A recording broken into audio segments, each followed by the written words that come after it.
Good morning, beloveds. Welcome to your worship service, and thank you for having me as your guest. Dark of Winter is one of my favorite hymns at this time of year. Soft and still, your quiet calm surrounds me. A blessed song of love, eternal, gentle darkness. Bring your quiet to me. We will get a chance to sing those words later. And we open this morning from these words from Reverend David Breeden from Worship Web. In this holiday season, may we find the patience to forgive ourselves, to forgive those who do not do as we wish. May we find patience. May we find the wisdom to let be. And I add to Reverend Breeden's words, may we take time to celebrate, to mourn, to connect, to rest, to be together. Come, beloveds, let us worship together.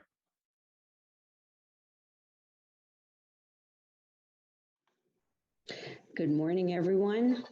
I'm Judy Kling, and I'm honored to serve as the outgoing co-chair of the Worship Committee, a member of the Committee on Ministry, and a founding member of the Unitarian Universalists of Central Delaware, which is where you all have landed today. I welcome you to worship this morning. We're so glad you're here, and we hope you will find ample room in this community for your spirit. We continue to be grateful for the technology that allows us to worship together online and to continue to build community in other ways. Thank you in advance for your patience and grace with any delays or glitches that we may experience. In addition to our worship each Sunday at 10, we meet on Tuesday nights at 7 for a more informal time of check-in and sharing. Please consider joining us for that gathering by way of announcements today. The Social and Environmental Justice Committee will meet today at noon. UDAN meeting is today at 4 o'clock. Both of those, you will find information more on how to connect with those in your e-blast. One more thing I want to tell you about that we were discussing before the service began was that there are lots of scams going around this time of year through email, through Facebook, and possibly even your phone. So please read about them and know what to do, and pause before you answer any solicitations or any emails from people that you think you know that are sending you something that really they are disguised and it's not really them. Now, as we prepare ourselves for worship, I invite you to take a deep breath as we reaffirm our intentions to be a radically welcoming community. Whoever you are, whomever you love, wherever you've been, and whatever you've done. Whatever your religious beliefs are or aren't, you are welcome in this spiritual community. However you move in this world, how much or how little is in your bank account or wallet, however you are feeling in this moment, you and all of who you are welcome in this spiritual community. We are all enhanced by being together.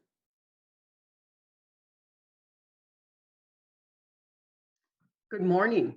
My name is Wendy Pickett. I'm also one of the founding members of Unitarian Universalists of Central Delaware. I'm currently a member of the Board of Trustees, as well as serving on the Leadership Development Committee, the Worship Committee, and the Stewardship Team. Our chalice lighting for this morning was written by our guest minister, Reverend Cathy Ryan Starr. We kindle this flame, and with it, our connection to each other. We kindle this flame, relishing both the flickering light and the dancing shadows. As we ponder and wonder at the meaning of this season, may the light of this flame draw us into our living tradition's embrace of a faith grounded in love, welcoming of questions, and seeking peace. With the kindling of our chalices, we mark this sacred time together.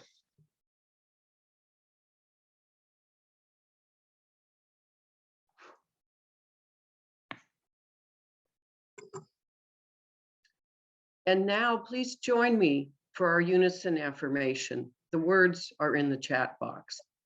Love is the spirit of this church and service its law. This is our great covenant, to dwell together in peace, to seek the truth in love, and to help one another. Our opening video this morning is Vieni Spirito Creatore, music by Jacques Berthier.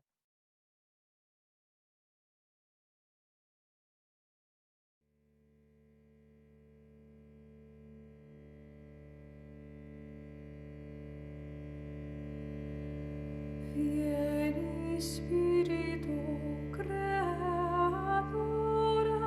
vieni,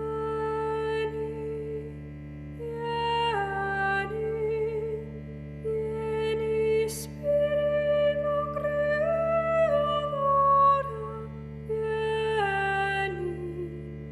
vieni, vieni Spirito Creatore.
Vieni Spiritu Creatore means come creator spirit, come, from the Taizé tradition. I love that you all do a UU moment in every service, and I'm honored to get to do that with you this morning. My role, my job is I coordinate our volunteer squads with Side with Love and UU the Vote, so our democracy and our broader justice campaigns. And in that vein, the folks that I'm working with have been recruiting people to come to a march in Washington tomorrow. Our president, Susan Frederick Gray, and 150 UUs are gathering to join hundreds or perhaps thousands of others with the Poor People's Campaign, their Moral Monday March on Washington, to demand that our senators pass the Build Back Better bill and voting rights legislation before the Senate recess.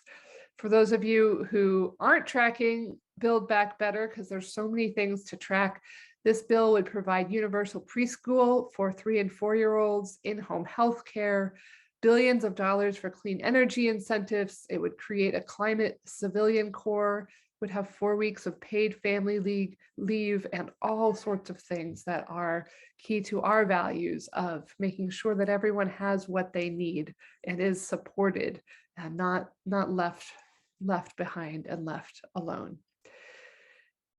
So this march is happening tomorrow. It is also focused on ending the filibuster and passing real strong voting rights so that we can protect our democracy and continue to honor the dignity of all and our sacred interdependence by building systems of support and care for all. If anybody wants to go to the march tomorrow, you are welcome to. And whether or not you want to go to the march tomorrow, there's space for you. Maybe you're interested in making phone calls to help people get to things like this. Maybe you like to write. Maybe you like to do behind the scenes things. There is a space for you, and I am sure that many of you are already involved. And if you would like to get more involved, you can just go to sidewithlove.org for information about the march and the volunteer squads that I lead, all virtually all across the country. It's my honor and pleasure to do that and to share that work with you this morning.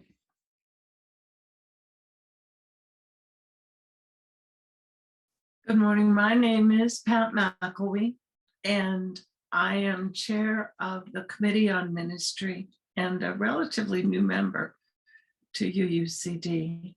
Very happy to be here. Now is our time of joys and concerns when we offer one another the opportunity to share very briefly what is most on our hearts right now, life's celebrations and concerns.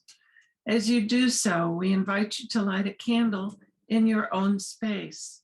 Through this action of sharing and kindling a flame, we give energy to our best thoughts, meditations, sympathies, celebrations, and prayers.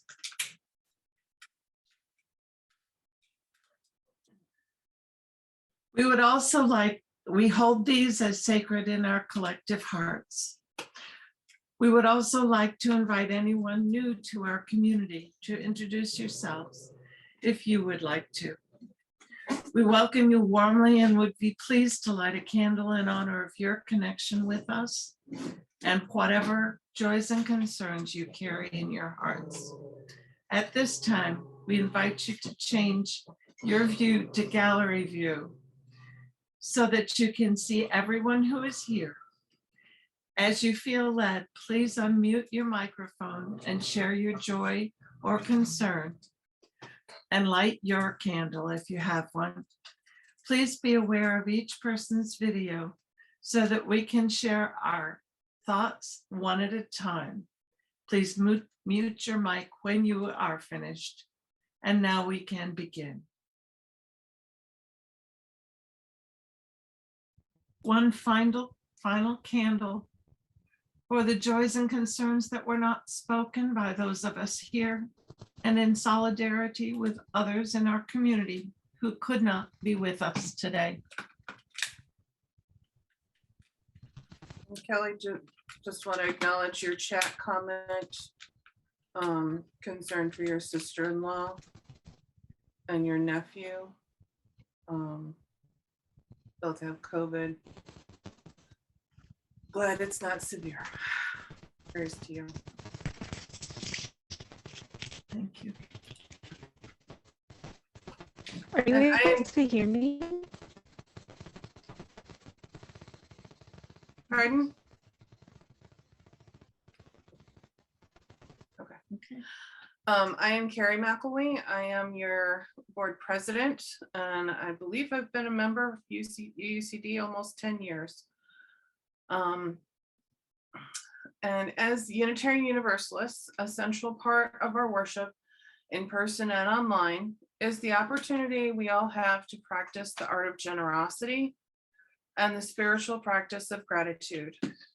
Our gifts to our congregation are what we allow our communities to live into our calling and our mission. We are grateful to you for the many ways Disaster almost. Sorry.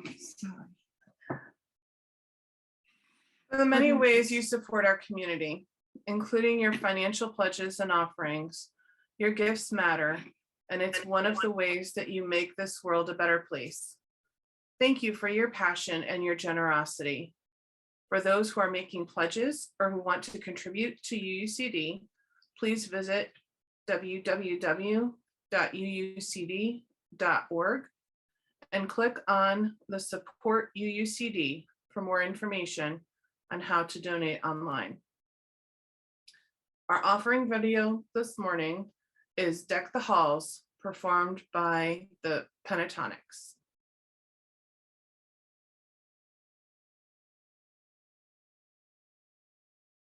Good morning. I'm Irv Schleifer, former president of the congregation. Today, we'll be doing a responsive reading edited from the words of UU minister Victoria Safford. So you, that is the congregation, has one 5-word line you'll repeat, which is, moments of magic are coming. Just try it once, everyone. Moments of magic are coming. And then Don Mears and I will do the 4 paragraphs of the reading, and after each paragraph, you will be saying moments of magic are coming. So I'll start.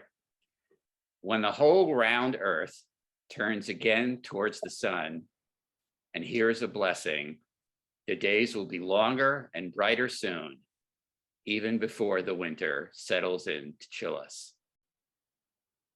Moments of magic are coming.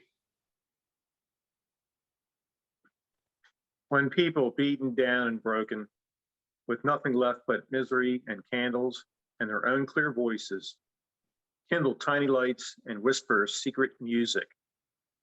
And here's a blessing. The dark universe will suddenly be illuminated by the lights of the menorah, suddenly ablaze with the lights of the kinara, and the whole world will be glad and loud with winter singing. Moments of magic are coming. When an eastern star beckons the ignorant toward an unknown goal, and here's a blessing, they find nothing in the end but an ordinary baby born at midnight, born in poverty, and the baby's cry, like bells ringing, makes people wonder as they wander through their lives what human love might really look like, sound like, feel like. Moments of magic are coming. And here's a blessing. We already possess all the gifts we need. We've already received our presents. Ears to hear music, eyes to behold lights, hands to build the true peace on earth, and to hold each other tight in love. And now we invite Reverend Cathy Ryan Starr to our virtual pulpit.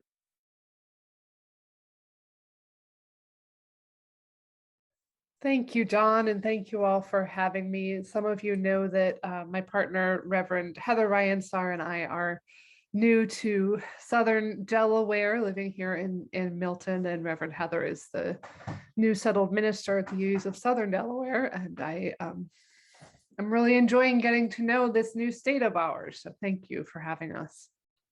For those of you who like to chat, I'm going to ask you a question in the chat in just a moment. For those of you who don't worry about it. We begin this morning with part of A Christmas Story. Oh dear, sighs Elizabeth. Christmas is coming and I have got to think up presents for everybody. Oh dear me, it is so tedious. Everybody has got everything that can be thought of. Even though every shop and store is glittering with all manner of splendors, it's impossible to decide what presents to get for people who have more than they know what to do with. To add pictures, books, and gilding when the center tables are loaded with them now, and rings and jewels when they are the perfect drug. When I was a child of 10, the very idea of a present was so new that a child would be perfectly delighted with the gift of even a single piece of candy. In those days, presents did not fly about as they do now. Nowadays, though, things are different. There are worlds of money wasted at this time of year in getting things that nobody wants and nobody cares for after they are got. This Christmas story sounds familiar, and I want to ask if you like to be active in the chat. When do you think it was written? And if you have any guesses about the author, I invite you to throw that in there too. We'll just give that a moment before I tell you the answer.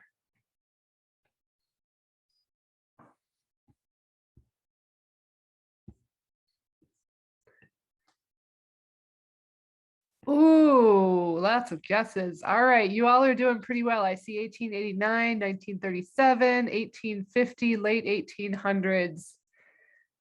Indeed, the 1800s language got you all. 1932. It could have been any of these. I feel like with some slight alterations, it could have been written yesterday, perhaps. These words were from A Christmas Story by Harriet Beecher Stowe in 1850. So Judy Kling, you hit the nail on the head with the date. I am impressed. Thank you for your guesses. So that story was written over 160 years ago. For those of you who don't know Harriet Beecher Stowe, she was a contemporary and next door neighbor to Mark Twain and did a lot of writing in that area. She was also from Connecticut. So she was just down the street from our old house there. And what I love about this story is that there's much talk, certainly in my lifetime, about overconsumption with Christmas and that that's a new thing. And this story by Harriet Beecher Stowe reminds us that these are not new questions and puts it in a broader historical time frame. This particular story came to my attention through Stephen Nissenbaum, a Jewish professor of US cultural history who wrote The Battle for Christmas, a book that I commend to you if you enjoy lively historical writing. In the mid-1990s, some Methodists led by activist and author Bill McKibben started a campaign for what they called $100 holidays. The church leadership voted to urge parishioners to not spend more than $100 per family on presents, to rely instead on simple homemade gifts, on presents of services, stacking a cord of wood. That first year, McKibben made walking sticks for everyone. His mother embraced the idea by making calendars illustrated with snapshots she'd taken. And this was before Shutterfly and all of those other online ways that we like to make calendars now. As more people joined this $100 Christmas campaign, they got pushback from merchants who felt their business was threatened by the commitment to a smaller Christmas. And yet hundreds and perhaps thousands of people have taken the $100 pledge in the 25 years since McKibben's book called $100 Holiday came out. Perhaps some of you have made that commitment out of choice, others out of necessity, and others like me may not have made that pledge, and I often feel conflicted about gift giving. It's challenging to buy appropriate and thoughtful presents for family and friends, especially when they already have their material needs met. And in my family of origin, it's compounded by the fact that all 5 of us have birthdays within a month of Christmas. And then this year we have the supply chain problems and the uncertainty of the US mail. Gift giving is complex. There's a paradox here, Nissenbaum writes about the mid-1800s. Christmas presents were almost, by definition, luxury items. And luxuries are the first things people give up when times are hard. But there was another side of the same coin, a countervailing impulse that made many people vulnerable to splurging at Christmas, even in hard times. Businessmen knew that Christmas was the one time of year when people had long expected to buy and consume things they did not need, even if they could not really afford to. Sounds familiar. Nissenbaum argues that we've inherited this from hundreds of years of European tradition, of Christmas being a season to let go of ordinary psychological restraints, even before Christmas was about gift giving. You see, Christmas as we know it, a gift-giving family time around the tree, is a tradition created largely by our own Unitarian ancestors in the mid-1800s, with a goal of curbing and making more serious and altogether different Christmas tradition. Nissenbaum writes that in early modern Europe, and this carried over to the early days of the United States, the Christmas season was a time to let off steam, to gorge. For us now, living in an era of grocery stores and easy access to cold storage, at least in this country, it's hard for us to understand the food scarcity that was a daily reality for the majority of Europe's population in the 15 to 1800s. December was the only season for fresh meat. It was the time when beer and wine became ready to drink. It was the slaughter season, and thus that was when there was fresh meat before it got cured and saved. It was also one of the few lulls in the agricultural year when there was some time to spare. It was the time of solstice and Saturnalia celebrations to cope with the shortest and darkest days of the year. Excess was the result of all these things coming together. Excess in food, alcohol, sex, anger, revelry, you name it. It was socially sanctioned excess called the misrule of Christmas, often lasting from November all the way through January. Misrule involved carousing in the streets, but it was also a time when the social hierarchy itself was symbolically turned upside down. Those near the bottom of the social order acted high and mighty. Men might dress like women, women might dress and act like men, young people might imitate and mock their elders. We once did a service in our Hartford congregation of misrule where I took off my robe and a child began to wear it and was the minister for the rest of the service. A peasant might become the lord of misrule and mimic the authority of a real gentleman. The poor then claimed the right to march to the houses of the well-to-do, to enter their halls and receive gifts of food and drink, sometimes money as well. The rich were obliged to open their doors and offer some of their best food as gifts, or risk a riot. It was an exchange of gifts for goodwill and song. I'm not sure historically if Deck the Halls dates to this period, but it certainly has the flavor of the wassailing of the time. 'Tis the season to be jolly, now we don our gay apparel. Talk of Yuletide treasure. In this tradition of misrule, those without much took the agency to take what they needed from those who had more, which is rather different from the charity in which this year I am purchasing gifts for a family in need in our school system here. This misrule, this temporary role and power reversal served as a pressure valve in a society much like ours, divided by class. A temporary time of abundance in an otherwise difficult life for many. Interestingly, there were no Christmas Eve services. Courts and business were open on Christmas Day. There were no gifts to children or family members. Through the mid-1800s, through that time when Harriet Beecher Stowe began writing, Christmas was a season of drunken revelry and these temporary role reversals. Sounds a lot more like Halloween or the Jewish holiday of Purim than the Christmas that I know. The irony historically is that Christmas has never really been about Jesus or scripture or piety. That's why the Puritans outlawed Christmas in the 1600s and why Jehovah's Witnesses don't celebrate it now. A 16th century Anglican bishop said, men dishonor Christ more in the 12 days of Christmas than all the 12 months besides. One might perhaps say the same today, though less for the revelry than for the excess consumerism. And our own Unitarian ancestors played a huge part in developing Christmas as we know it, intentionally coaxing a cultural shift from that public revelry to private, domestic, familial celebrations, focusing on these purchased gifts.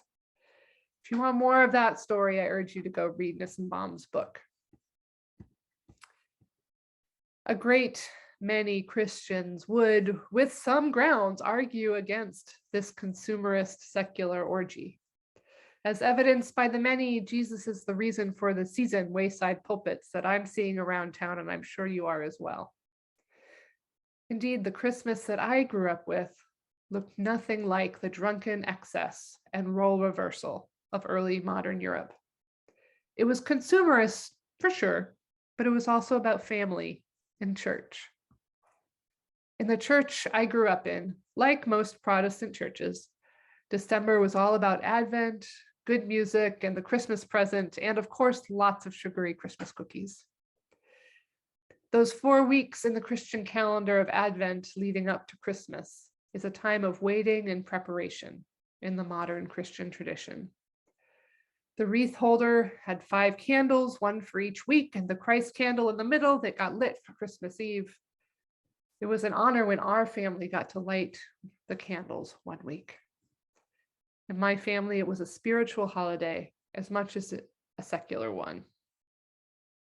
I've carried on the secular parts of these traditions of my family of origin, making meringues and truffles, cutting down our own Christmas tree, which felt like a lucky triumph in this year's Christmas tree shortage, hanging stockings.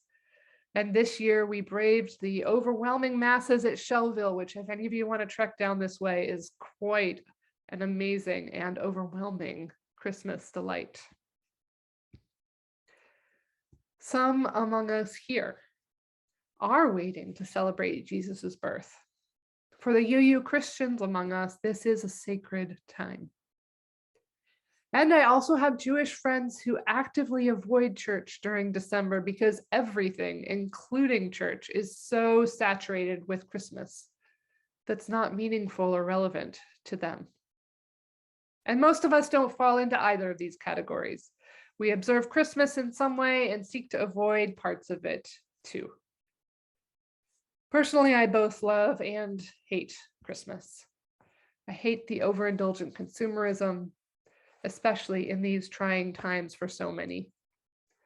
I'm frustrated that my Jewish and pagan and atheist friends have to contend with Christmas songs and lights and happy holidays everywhere they turn. I'm saddened that Christmas is such a lonely time and a complicated time of family memories or setting boundaries for so many. And at the same time, I love Christmas. Those moments of connection and beauty and good cheer. I'm a sucker for Christmas carols and foods that tug at my heartstrings. Somewhere between the raucous revelry of ages past and the over-consumerism of today. Somewhere between the time-honored celebration of the solstice and the invention of newer holidays like Kwanzaa. Somewhere between the desire to minimize COVID risks and our hunger for in-person connection. Somewhere in between, there is space for the magic. Space to reimagine what this month means, as has been done again and again and again and again and again over the centuries. There is space in between to appreciate abundance, to find meaning in these dark days, to create our own traditions. Moments of magic are coming, Victoria Safford tells us. When the whole round earth turns again toward the sun, when people beaten down and broken with nothing left but misery and candles and their own clear voices, kindle tiny lights and whisper secret music. And here's a blessing, Safford writes. We can always find a blessing. We already possess all the gifts we need. We have already received our presents, Safford exclaimed. This, beloveds, is your blessing. You, and yes, I mean you, already possess all the gifts you need. You yourself are a blessing, simply in your existence. And this is our collective blessing, that we are here connecting to find and make meaning together, that we are gifts to one another, weaving community and finding moments of magic over Zoom, over phone lines, and through masks. Especially in this season, may we remind one another that we already possess all the gifts we need. Whether or not we take on the $100 Christmas challenge, whether or not we have $100 in our bank account, whether or not we celebrate Christmas or solstice or Kwanzaa or all or none, we already possess the gifts we need. Let us remember that blessing and carry it in our hearts this season. So may it be, and amen.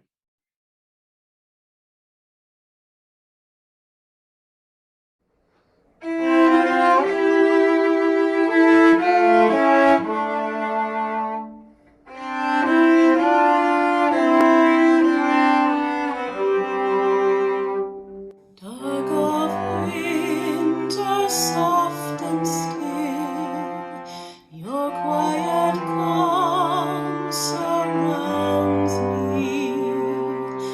Let my thoughts go where they will, ease my mind profoundly, and then my soul will sing a song, a blessed song of love eternal, gentle darkness, soft and still, bring your quiet to me.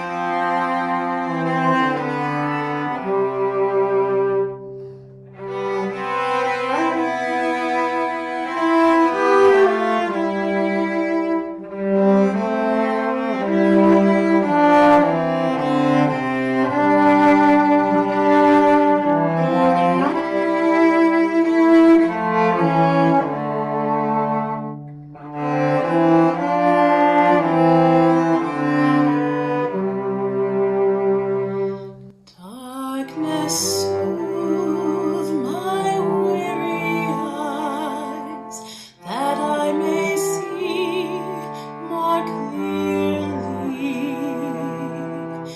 When my heart with sorrow cries, comfort and caress me. And then my soul may hear a voice, a still small voice of love eternal. Darkness, when my fears arise, let your peace flow through me.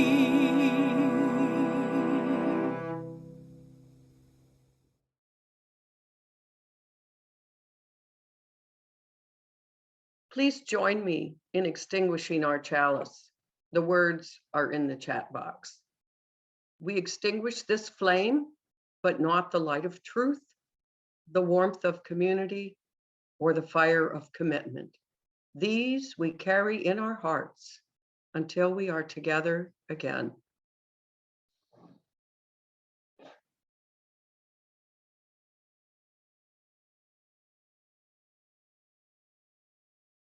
Dear ones, I invite you in a little bit to share about a moment of magic or that you have experienced, or a blessing that you wish for in the rest of this month. And now, as we go, Be comforted by the gentle darkness of these long nights. Allow your fears to arise and open to the peace flowing through you. And listen for the blessing. Remember the blessing. We already possess all the gifts we need. Go in peace, dear ones, sharing love and creating justice. So may it be, and amen.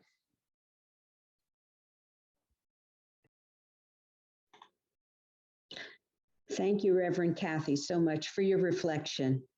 Our virtual worship has ended, but our connection to one another and the earth endures. Go blessed to be a blessing for others.